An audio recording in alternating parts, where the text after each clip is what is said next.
65歲至75歲呢10年，你必須做好呢5個準備。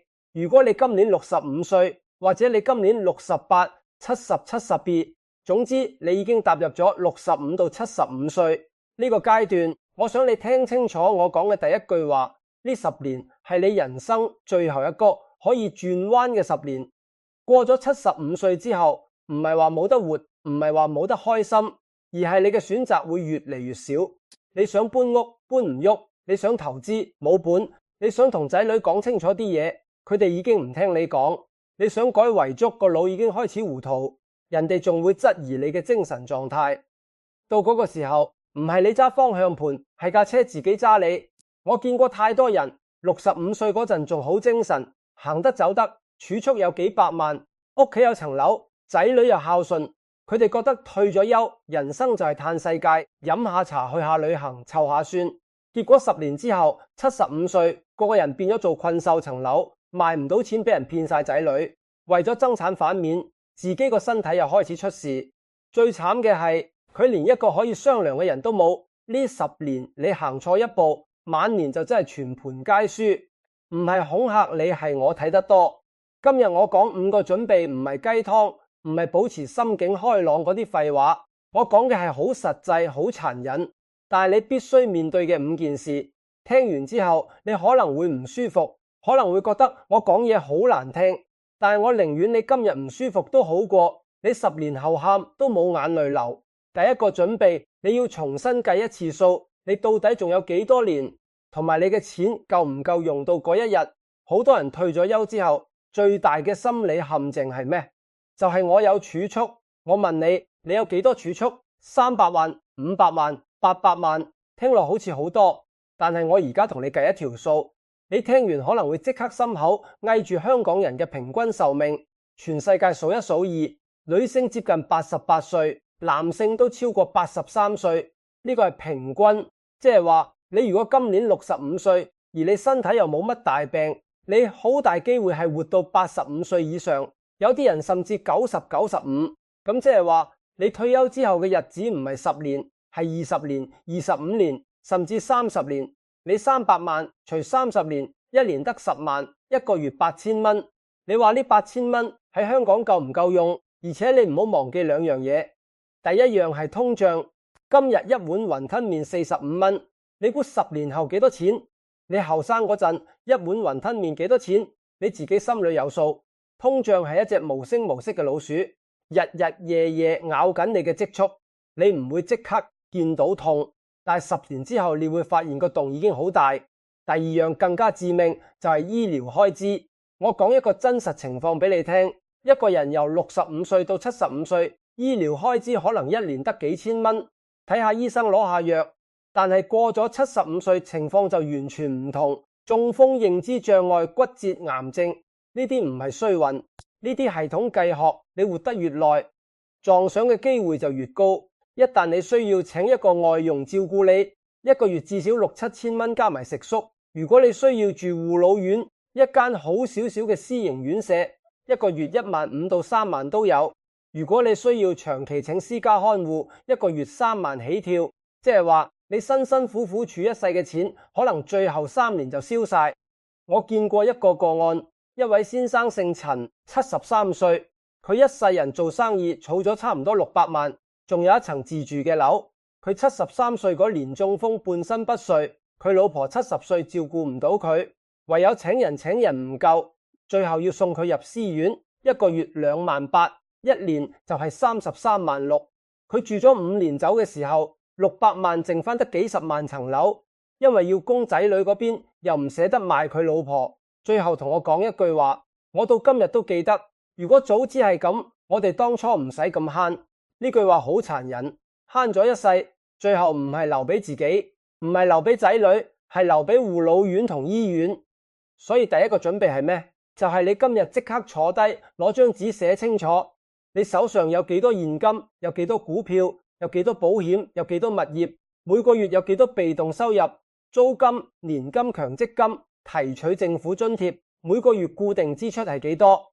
然後你再問自己一條最難嘅問題，如果我活到90歲，我啲錢夠唔夠？如果答案係唔夠，你唔好扮，唔知你要即刻做嘢做咩？第一，檢討你嘅資產結構。好多香港老人家全副身家困死喺一層樓度，層樓值1000萬，但係你1蚊都攞唔出嚟用，你日日食公仔麵住喺1000萬嘅樓度，呢個叫資產富有，現金貧窮。呢個係香港中老年人最普遍、最致命嘅一個陷阱。你要認真考慮幾個方案。安老按揭就係逆按揭，將層樓按俾銀行，佢每個月出錢俾你，你可以住到過身，或者細屋換細屋。賣咗層大嘅，買翻間細嘅，套翻幾百萬現金出嚟。呢啲唔係敗家，呢啲叫做資產活化。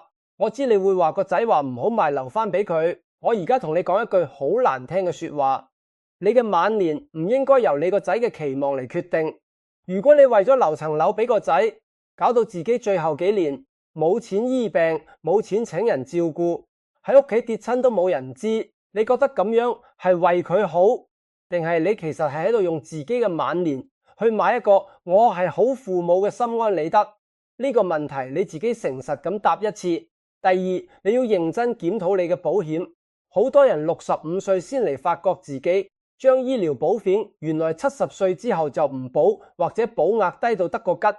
如果你仲未過70，你仲有得喐。過咗75，你想買都冇人賣俾你。呢個係一個時間窗口，佢會關閉嘅。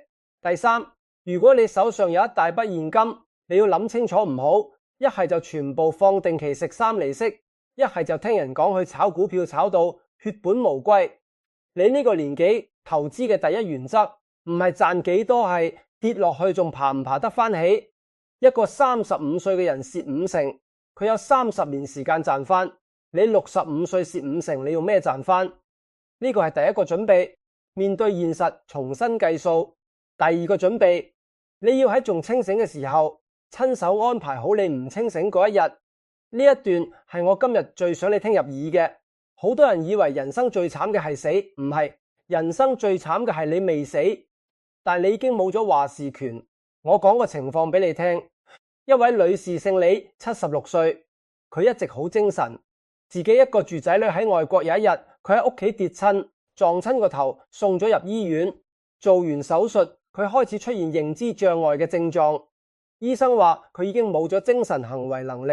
咁即係點？即係佢由嗰日開始，佢嘅銀行戶口佢自己動唔到，佢想攞錢出嚟請看護，攞唔到，因為銀行唔會俾一個被評定為冇精神行為能力嘅人操作戶口。佢層樓賣唔到，因為簽唔到合約。佢想住喺自己屋企，唔想入院舍，但係佢冇得選擇，因為佢已經表達唔到自己嘅意願，或者就算表達到，法律上都唔算數。最後點收科？佢啲仔女要返香港去法院申請做佢嘅監護人或者產業受託監管人。呢個程序喺香港可以搞幾個月甚至1年。呢段時間佢啲錢凍結喺銀行，冇人可以用。佢啲仔女要自己掏錢出嚟先，然後仔女之間開始有意見。大佬話應該賣樓，妹妹話唔好賣，二佬話點解由大佬話事？一個原本恩恩愛愛嘅家庭喺呢個過程裏面反晒面。而由頭到尾，李女士本人一句話都插唔到嘴，佢仲喺度，佢有時都仲清醒，但係佢已經變成一件物件，俾人安排嚟安排去。呢個係我見過最淒涼嘅一種老年。所以你要喺你仲清醒、仲簽得到名、仲講得出說話嘅時候，做以下3樣嘢。第一樣，持久授權書。呢樣嘢係咩？簡單講就係你喺清醒嘅時候，指定一個你信得過嘅人。可能係你老婆、你個仔、你個女，甚至你個律師。如果將來有一日你冇咗精神行為能力，佢可以幫你處理你嘅財產。呢份文件喺香港必須要有律師同醫生一齊見證，你唔可以自己寫一張紙就算數。而最關鍵嘅係，你必須喺仲清醒嘅時候簽。一旦你冇咗精神行為能力，你想簽都簽唔到，就要行法院嗰條路，又慢又貴又傷感情。我而家好認真咁問你一句，你今年60幾70歲，你簽咗未？90%人嘅答案係未。有啲人甚至連聽都未聽過呢樣嘢，唔使幾多錢，可能幾千蚊律師費，但係佢可以幫你同埋幫你屋企人省翻幾十萬嘅麻煩同埋幾年嘅撕裂。第二樣，預設醫療指示，呢樣嘢更加少人做。但係一樣咁重要。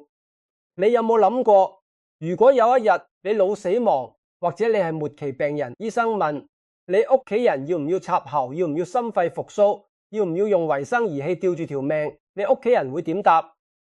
我講俾你聽會點，佢哋會喊，佢哋會爭，佢哋會內疚。個仔話一定要救，唔可以放棄阿爸。個女話阿爸咁辛苦，唔好再折磨佢。最後佢哋無論點選都會內疚一世，因為你冇講過預設醫療指示就係你自己白紙黑字寫清楚，喺乜嘢情況下我唔要咩治療，我唔要插喉，我唔要用維生儀器拖住，我要有尊嚴咁走。呢份文件唔係就自己死，呢份文件係你送俾你屋企人最後一份最大嘅禮物，你幫佢哋做咗嗰個最難嘅決定，等佢哋唔使一世都問自己我當初係咪做錯咗。第3樣遺囑，我知好多老人家好抗拒講呢樣嘢，覺得都未死，講呢啲唔吉利。我而家同你講，唔立遺囑先至係真係唔吉利。香港每年有幾多個家庭因為一層樓、一個戶口、一筆錢，兄弟姊妹反面對簿公堂10幾年都唔講一句話。我見得多到我唔想再見。而最諷刺嘅係佢哋爭嗰啲錢，可能最後大部分都俾咗律師你。一日唔立遺囑，你就一日係喺度製造一個炸彈，等你死咗之後喺你屋企人中間引爆。而且我要提醒你，喺香港如果你冇遺囑，你嘅遺產會按無遺囑者遺產條例嚟分。呢個分法可能同你心目中嘅安排完全唔同。舉個例，如果你有老婆有仔女，你嘅遺產係老婆同仔女分，唔係老婆全攞。如果你有一啲你想特別照顧嘅人，例如一個照顧咗你10幾年嘅侄女，或者一個你想特別多俾啲嘅經濟有困難嘅細仔，冇遺囑，佢哋1蚊都攞唔到多粒。遺囑唔難唔貴，但係佢係你人生最後一次行使你嘅意志。呢3份文件：持久授權書、預設醫療指示、遺囑，我叫佢做晚年3寶。冇咗佢哋，你嘅晚年係任人擺布；有咗佢哋，就算你有一日瞓喺床上講唔到嘢，你嘅意志仲係喺度，你仲係嗰個話事人，呢個先叫做尊嚴。第3個準備，你要重新定義你同仔女嘅關係，由我養你變成我哋各自係獨立嘅人。呢一段可能會得罪好多人，但係我一定要講，我見過太多香港老人家，佢哋嘅晚年之所以咁痛苦，唔係因為冇錢，唔係因為病，而係因為佢哋一世人都活喺我為咗仔女嘅劇本入面。到最後發現個劇本入面冇咗佢自己嘅位置。我講幾個你好可能聽落好耳熟嘅情況。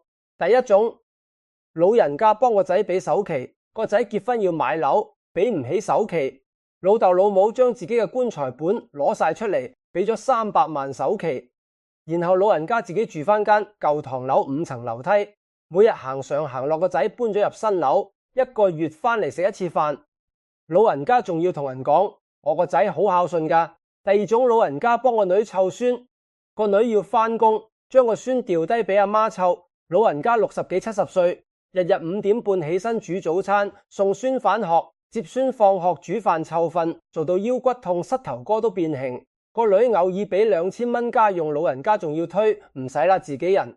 第3種，老人家出錢俾個仔做生意，個仔話有個好機會要150萬。老人家借咗俾佢做，冧咗個仔一句對唔住，然後就冇咗下文。老人家唔敢追，因為怕傷感情。呢150萬就係佢原本用嚟養老嘅錢。我唔係話你唔應該幫仔女血濃於水，你想幫好正常，但係我要問你一條問題，你幫佢係因為你有能力幫，定係因為你驚唔幫就冇人要你？呢條問題好多人唔敢答。有好多香港老人家，佢哋潛意識入面覺得我只要仲有利用價值，我個仔個女就仲會睇我，所以我要不斷俾錢，不斷湊孫，不斷煮飯，不斷退讓，因為我驚有一日我俾唔到嘢佢哋就唔要我呢種關係。我叫佢做恐懼型親情。而呢種關係最諷刺嘅結局係，你俾得越多，你喺佢心目中嘅地位就越低，因為人性就係咁，你無條件付出嘅嘢，佢會視為理所當然。你今日俾300萬，佢多謝你，你聽日再俾200萬，佢覺得應該，你後日話冇啦，我要留返養老，佢即刻問你點解你咁自私？我見過一個老人家喊住同我講，我一世人俾晒佢，最後佢話我自私，咁點算？我俾3個具體嘅做法你參考。第一，你要畫一條線，而且要講出口，唔好用暗示，唔好用嘆氣，唔好用你哋知我意思噶啦。你要好清楚、好平靜咁同仔女講，我而家有 X 蚊呢筆錢，係我同你媽媽用嚟養老嘅，我哋大概要用到90歲，所以我可以幫你嘅係呢啲，幫唔到你嘅係呢啲。呢番話講出口好難，我知你會覺得好似好現實，好似好冷酷，但係你唔講，佢哋永遠唔知你嘅底線喺邊。而當佢哋唔知底線嘅時候，佢哋只會不斷試探，直至你崩潰為止。清楚嘅界線唔係冷漠，清楚嘅界線係對雙方嘅尊重。第二，如果你真係要俾錢，請你明明白白咁俾。如果你決定俾個仔100萬買樓，你要諗清楚呢100萬係送定係借。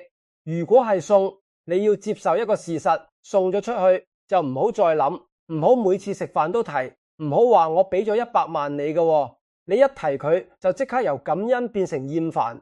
如果係借，你就要寫清楚，寫一張紙，2個人簽名。我知你覺得同自己個仔仲寫咩借據啊，好難聽。但係我問你，如果個仔離婚呢？如果佢嘅另一半話呢層樓有我份，你嗰100萬係咪就飛咗？如果佢生意失敗，債主上門，你嗰100萬係咪算佢嘅資產俾人拎走？寫清楚唔係唔信任你個仔，寫清楚係保護你個仔同埋保護你自己。第三，你要開始建立一個唔靠仔女嘅生活，呢樣係最難，但係最重要。如果你嘅生活重心全部係個仔今日返唔返嚟食飯，個女幾時打電話俾我，個孫幾時嚟探我，咁你嘅情緒就完全掌握喺人哋手上。佢哋一日唔嚟你就唔開心，佢哋一句說話講得重咗你就傷心幾日。呢種生活好痛苦，而且好唔健康。你要有自己嘅嘢。可能係一班老友，可能係一個興趣班，可能係做義工，可能係去晨運，可能係學下電腦，學下用手機。總之，你要有一啲唔需要仔女參與，你自己都可以做得好開心嘅嘢。我講一句可能好難聽嘅說話，你個仔個女，佢哋有佢哋嘅人生，你唔係佢哋人生嘅主角，同樣佢哋都唔應該係你人生嘅主角，各自精彩先至係最好嘅關係。第4個準備，你要為你嘅身體退化做工程，而唔係等佢發生咗先嚟喊。好多人一講到健康就係多做運動、早瞓早起、飲食清淡。呢啲我唔想講，太阿媽係女人。我要講嘅係65到75歲呢10年，你嘅身體會發生幾件事，而呢幾件事係可以提前預防，但係一旦發生就好難逆轉。第一件事，肌肉流失。呢樣嘢係老人健康嘅頭號殺手，但係90%人唔知，人過咗60歲之後，如果唔做阻力訓練，每年會流失1%到2%嘅肌肉。你可能會話咁又點啫？我又唔使做大力士。問題係肌肉流失會帶嚟3個致命後果。第一，你會容易跌倒，因為你嘅腿力唔夠，平衡力差，而老人家跌一次可能就係一世髖骨骨折喺老人家身上。1年內嘅死亡率係好驚人嘅，唔係跌親就死，而係跌親之後要臥床，臥床就會有肺炎、有褥瘡、有血栓，然後就一路衰落去。好多老人家嘅晚年就係由一次跌倒開始崩潰。第二，肌肉係你嘅代謝器官，肌肉少咗，你嘅血糖控制會變差，你會更容易有糖尿病。第三，肌肉少咗，你嘅活動能力就差，活動能力差你就唔想出街，唔出街你就冇社交，冇社交你就抑鬱，抑鬱你就更加唔想喐。呢個係一個死亡螺旋。所以我講一句，你65歲之後最應該做嘅運動唔係散步，係練力量。我知你可能會話我咁老仲練乜嘢力？唔係要你去健身房舉鐵，你可以喺屋企做坐低企起 sit to stand， 一日做3組，一組10次，墊腳尖扶住張凳做深蹲，舉下水樽。呢啲全部都係阻力訓練，一日15分鐘，你可以將你嘅晚年質素完全改寫。第二件事，認知功能下降，呢樣嘢好可怕，因為佢係無聲無息。而最新嘅研究話俾我哋知，認知障礙嘅其中一個最大風險因素係咩？係聽力下降。好多老人家聽力差咗，唔肯戴助聽器。點解？因為覺得戴咗好似好殘廢，因為貴，因為個仔話我唔使戴。結果係咩？佢聽唔到人講嘢就唔想傾偈，唔想傾偈就唔出街，個腦接收唔到刺激就退化得更加快。我唔係嚇你，戴助聽器同預防認知障礙係有實實在在嘅關係。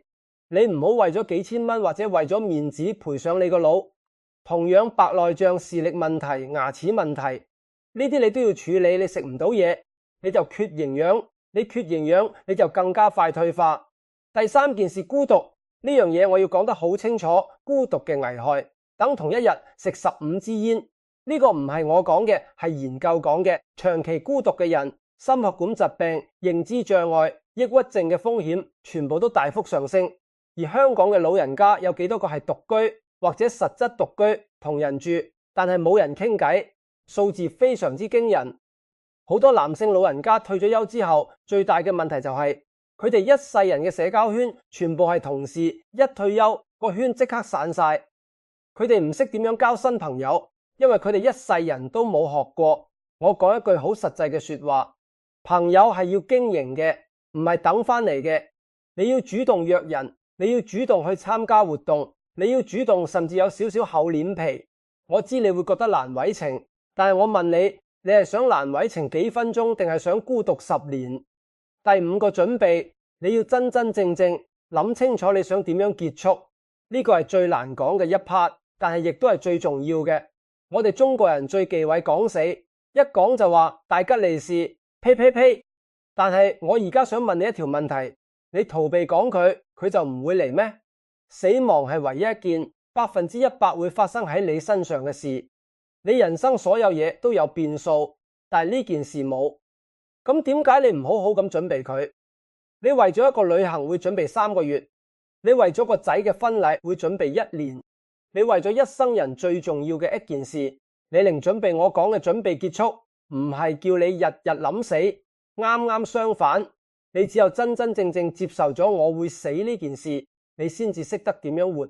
我見過好多老人家，佢哋成日驚死，所以佢哋唔敢食呢樣，唔敢食嗰樣，唔敢去旅行，驚喺外地有事唔敢做手術，驚落唔到手術台，唔敢用錢，驚將來唔夠。結果佢哋活咗20年，但係呢20年佢哋每一日都喺度驚，咁樣叫做活咩？我認識一位老先生，82歲肺癌，第4期醫生話佢仲有大概1年。你估佢做咗啲咩？佢將所有嘢安排好，遺囑授權書、醫療指示一次過搞掂，然後佢攞咗一筆錢出嚟，同佢老婆去咗3個地方旅行。佢翻嚟之後，同每一個佢重要嘅朋友食咗一餐飯，逐個講聲多謝，逐個講聲再見。佢仲寫咗幾封信俾佢啲孫，等佢哋大個咗先睇。佢最後走嗰陣好平靜，佢老婆同我講佢冇遺憾。呢個人佢最後1年活得比好多人一世都精彩。點解？因為佢唔再驚，因為佢已經準備好。所以我想同你講，喺呢10年你要做幾樣嘢。第一，講翻嗰啲你一直冇講嘅說話。你有冇一啲人你一直想同佢講聲多謝，但係講唔出口？你有冇一啲人你其實好想同佢和解，但係硬頸咁拖咗幾十年？你有冇同你個仔、你個女、你老婆講過我愛你？